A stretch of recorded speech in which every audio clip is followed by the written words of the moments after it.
আসসালামু আলাইকুম। মোহাম্মদ জিহাদ উল ইসলাম আপনাকে যুক্ত করা আছে, বলেন।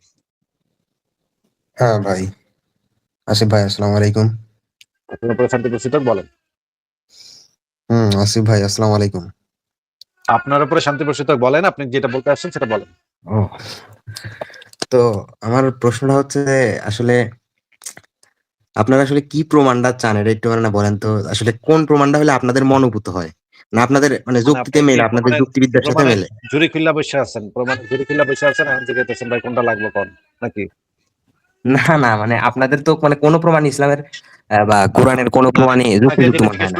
জিজ্ঞেস করতেছি মানে কোরআনের কোন, আপনি যদি কোরআন থেকে কন ভাই কোরআনের ভিতরে লেখা আছে ভাই ইসলাম সত্য ধর্ম, এই যে দেখেন কোরআনের ভিতরে এই আয়াতে লেখা আছে ইসলাম সত্য ধর্ম, এটা দ্বারা কি ইসলাম সত্য ধর্ম এটা প্রমাণ হয়? না, তা ওই কথা দ্বারা হয়তো প্রমাণ হয় না, কিন্তু তাই বলে আপনি হ্যাঁ, আপনাদের কাছে তো মানে কোনো যুক্তি মানে না, যুক্তি মনে হয় না, বুঝেন নাই? কোনো একটা জিনিস যখন আপনার কাছে কেউ দাবি করে তখন আপনি কি ধরনের প্রমাণ চান?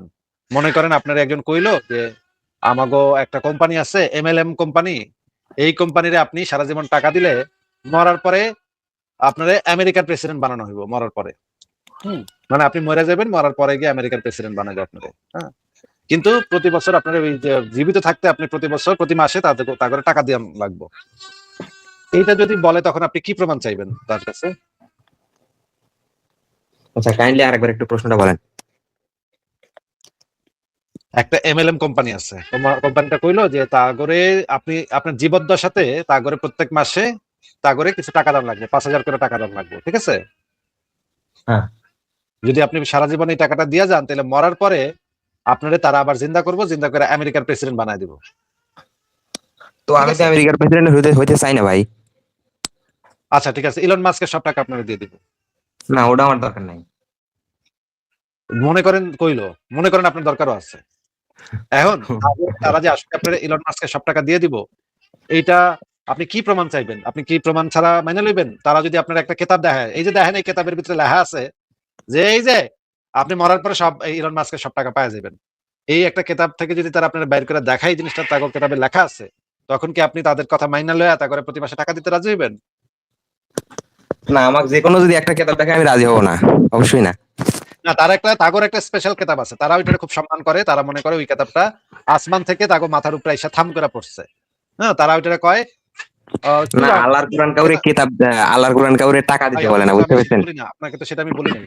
আমি বলছি যে তারা তাদের যে কিতাবটা সেই কিতাবটার নাম হইতেছে চুরান। হ্যাঁ, চুরআন, পবিত্র চুরান শরীফ। হ্যাঁ, এই চুরান শরীফে লেখা আছে। আপনি একটু মানে শুদ্ধ স্পেলিং করেন, ওটা কুরআন শরীফ হবে।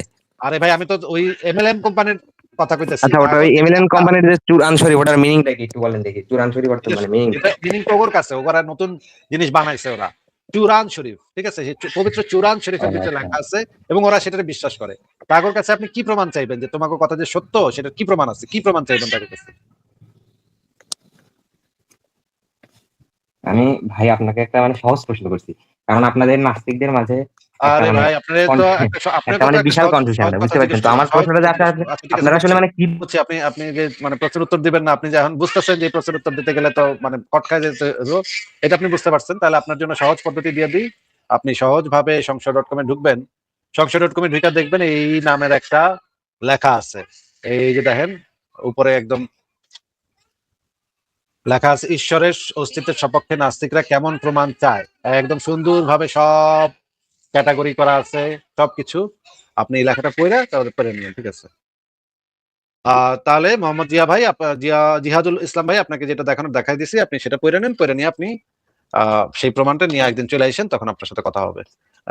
মনে হচ্ছে না সে কথা বলতে আসলে ইন্টারেস্টেড। সে আসলে মানে গেজাইতে, তাকে যেই প্রশ্ন করি সেই প্রশ্নের উত্তর সে দেয় না, সে ইয়া করতে আসছে মানে খুব ইন্টারেস্টিং কিছু বলতে পারে না আর কি, মানে লাইক একই কথা বলতেছে।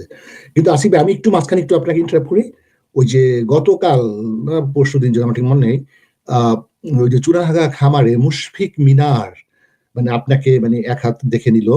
সে যেটা বললো, ওই যে আপনার যে উকাইল গোত্রের যে কিছু লোক এসেছিল ওই যে মোহাম্মদের কাছে, তারা অসুস্থ হয়ে গেছিল, তারপরে যে উটের মুট খেয়ে ভালো হলো, ওরকম একটা হাদিস আছে না, ওটা একটা সহিহ হাদিস। তো ওই হাদিসে আপনি যেটা দেখাইছেন যে মোহাম্মদ যে কতটা মানে রুথলেস একটা টর্চারার, ওইটাতে তাই প্রমাণিত হয়, তাই না? যে এই মানে মানুষ যদি অন্যায় করেও থাকে এইভাবে তাকে কেন মারা হবে? তো মুশফিক বিন আপনি দেখেন তাদের ব্রেনটা আপনি একটু চিন্তা করেন, তো বলল যে আসলে ওই যে রাখালকে তারা যেভাবে মারছিল, ঠিক নবী মোহাম্মদ ঠিক টিট ফর ট্যাট ঠিক ওই একই ভাবে ওই ওই লোকগুলাকে মারছে আর কি। তাহলে যদি এটাই হয়, তো তাহলে তো এখন এখন দেখা যাচ্ছে যে আমাদের দেশে একটা লোক হয়তো তার মানে একটা লোক একটা কোনো একটা লোকের মেয়েকে হয়তো রেপ করেছে, তো এইটার টিট ফর ট্যাট কি ওই লোকটা তার মেয়েকে রেপ করবে? অর্থাৎ মুশফিক বিন এটাই বুঝাতে চাচ্ছে যে আপনি যদি একটা লোককে খুবই ব্রুটালি মার্ডার করেন, তো এইটার ইয়াটা হবে, বিচারটা হবে যে আপনিও ওই লোকটার যে কোনো একটা মানুষকে ওইভাবে মার্ডার করবেন। তো এটা কি কোনো যুক্তিতে খাটে আজকাল, at least at this age, I mean in 2026? আপনি কি কিছু বলেন আসিফ ভাই?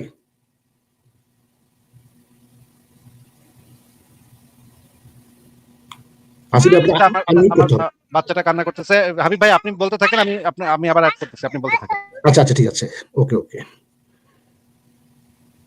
এটাই আর কি আমার বলার, আমি একটু অবাক হয়েছি আর কি। আমি আপনার কথা শুনতে পারিনি, মনোযোগ দিতে পারিনি। আপনি আবার একটু বলবেন, কি বললেন? ও আমি যেটা বলতে চাচ্ছিলাম, ওই যে একটা হাদিস আছে না, ওই যে উকার গোত্রের কিছু লোকজন নবীর কাছে এসেছিল, তারপরে তারা অসুস্থ হয়ে গেল, পরে নবী তাদেরকে ওই একটা কোনো খামারে পাঠিয়ে দিয়ে বললো না যে উটের ওই যে উকাইল গোত্রের সবাইকে যে হাত পা কেটে চোখের ভিতরে, মানে এত ব্রুটালি যে মানে মারছে আর কি। তো এটা তো একটা মানে দয়াল নবী করতে পারে না। তো এটা যেহেতু আপনি বলেছেন, তো যার জন্য মুশফিক মিনাররা আপনাকে মানে এক হাত দেখে দিচ্ছে, ওরা বলছে যে দেখো এটা তো আসলে ওই রাখালরা ওই লোকটাকে যেভাবে মারছে ঠিক আমরাও মানে বদলা মানে ঠিক টর্চার, অর্থাৎ আপনি একটা লোককে খুব ব্রুটালি কিল করছেন, আমি ওই লোকটাকে ঠিক ওই একই পদ্ধতিতে ব্রুটালি কিল করলাম। এর মধ্যে তো মানে রং কিছু নাই, মানে ভুলের কিছু নাই। জিনিসটা হচ্ছে এরকম যে আমি একটা লোকের বউরে ধর্ষণ করছি, ওই লোকটা আমার বউরে ধর্ষণ করবে, এটাই তো টিট ফর ট্যাট, তাই না? কি ভাই কি কথা ভাই, আমি তো আবার এখানে এমন কি কি হাদিস আনলো, সেখানে মূত্র খাওয়ার কথাটা আর নাই, বুঝছেন? ওই কার কোন মানে ফতোয়া, তারপরে কি সিলসিলা হাদিস এই সেই দিয়ে ওরা আর কি আপনাকে মানে এক হাত মানে একদম দেখাই দিল, বুঝছেন? তারপরে ওই যে মূত্র খাওয়ার ব্যাপারটা বললো যে হ্যাঁ এটা এক সময় ছিল, এখন এটা মানসুখ হয়ে গেছে, এটা এখন আর নাই, এটা চলে না, ও মুখ বলেছে। So this are the thing they were doing on that drama on that day. তা আমার কাছে অবাক লাগলো আর কি, যে regardless of those other things, মানে অর্থাৎ আমি যদি একটা লোক যদি মনে করেন, ধরেন আমি কিভাবে বলবো, ওই যে ধরেন ওই শামীম শিকদার কি জানি, এই জিনিসটা যে শাস্তিটা হয়েছিল, সেই শাস্তিটা তো হয়েছিল হচ্ছে গিয়ে আমাকে মানুষজন যে ফোন করে বিরক্ত করে, মানে আমি একটু ইয়া হয়ে যাই, এমনিতেই কত কাজের ভিতরে থাকি, হুদাই আমাকে ফোন করে বিরক্ত করে কিছু লোক। আমি যেটা আপনাকে বলতে চাচ্ছিলাম যে সেই ফারাজ ভাই চলে আসছে, আমি তাহলে একটু বিদায় নিব। আমি যে জিনিসটা যাওয়ার সময় বলে যাই যে এই খুন তাদেরকে যে নির্মমভাবে অত্যাচার করা হয়েছিল, এই শাস্তিটা দেওয়ার কারণ ছিল কিন্তু মুরতাদ হওয়া। আমি কিন্তু গত লাইভে সেই জিনিসটা দেখাইছি। ফারাজ ভাই আপনি কি শুনতে পাচ্ছেন? জি আমি শুনতে পাচ্ছি, শুনতে পাচ্ছেন? হ্যাঁ ফারাজ ভাই, থ্যাংক ইউ আসার জন্য। আমি একটু যাব। আমাকে আবার আরেকজন আমাকে মেসেজ দিয়ে বললো মুমিন নামে এক মুমিন নাকি ব্যাকস্টেজে আছে, তাকে একটু যুক্ত করেন। মুমিন নামে তো আমি কাউকে দেখতেছি না ব্যাকস্টেজে। ফারাজ ভাই তাহলে আমি কি একটু ঘুরে আসবো? ওকে তাহলে আপনারা থাকেন, আমি একটু ঘুরে আসি। ভাই কি অবস্থা, কেমন আছেন? জি ভালো আছি। ফারাজ ভাই কেমন অবস্থা বলেন? এই তো ভাই চলতেছে আর কি। কফি টফি খাইছেন? আপনি তো রাত্রে চা খান অভ্যাস আছে, তাই না? না ভাই, বাইরে থেকে আসলাম, এখনো কিছু খাইনি, খাবো দেখি একটু সুযোগ হলে যদি কিছু পাওয়া যায় আর কি। আচ্ছা আচ্ছা। আলাপ করছিলাম যে মুশফিক বিনাদের একটা ইয়েতে, ওরা বলতেছিল যে মানে অর্থাৎ আপনি যদি একটা লোককে খুব ব্রুটাল, মানে একটা লোক যদি একটা লোককে খুব ব্রুটালি কিল করে, ধর চোখ উঠালেন, তারপর পা কাটলেন, হাত কাটলেন, তো এটার বিচারটা ঠিক ওই অনুরূপ ভাবে হবে আর কি। অর্থাৎ ওই যেই ব্রুটালি একটা মানুষকে মেরেছে, তার উপযুক্ত বিচার হচ্ছে আপনিও তার একটা লোককে ওইভাবে মারবেন। এটা হচ্ছে যে মুশফিক মিনারদের লজিক আর কি, বুঝছেন? So but they live in the 21st century. কিন্তু তার নবী তো এটা বলে নাই, তার নবী তো বলছে এটাকে মারা হয়েছে কুফরের জন্য, তাকে এইভাবে মারা হয়েছে কুফরের জন্য। না কুফরি সেটাও তারা স্বীকার করে নাই। তারা বলতেছিল যে মানে আসিফ ভাই তো যে জিনিসটাকে সবচেয়ে বেশি হাইলাইট করেছে, যে একটা নবী এত ব্রুটাল হয় কিভাবে, মানে একটা মানুষকে শাস্তি দেওয়া যায়, তাই না? বাট লাইক ওই মানে এত ব্রুটালি মারবে কেন দয়াল নবী? এই তো এইটাকে মানে কভার দেওয়ার জন্য তারা খুব ইজিলি মোটা বুদ্ধিতে যেটা আসছে আর কি বলে দিল যে হ্যাঁ ওকে যেমনি মাসে রাখালদেরকে ঠিক ওই একই কায়দায় তাকে মারছে, তো এখানে অন্যায় কি আছে? ঠিকই আছে, দিস ইজ ফাইন, মানে এটাই তারা বলেছে আর কি, বুঝছেন? তো ঠিক আছে, আপনি যুক্ত করেন ফারাজ ভাই। আমি মিউট করলাম। ঠিক আছে ওকে, শিওর, বাট যেহেতু আসিফ ভাই একটু লেট করে আসবে, তো আমি আমার বিষয়ে একটু স্ট্রিম করে দিই বিষয়টা। আমার কাছে 72 হবি সমান। আজ সহযোদ্ধারা ধন সম্পদ সোনার উপসব নিয়ে কাটাকাটি করুক, গণির মধ্যে আমি শুধু তোমাকে চাই। তুমি হলে গণির মধ্যে চাই না সোনার উপর উঠ। তুমি আমার গণির মধ্যে মান, আমার কাছে 72 হবি সমান। তুমি হলে গণির মধ্যে চাই না সোনার উপর উঠ।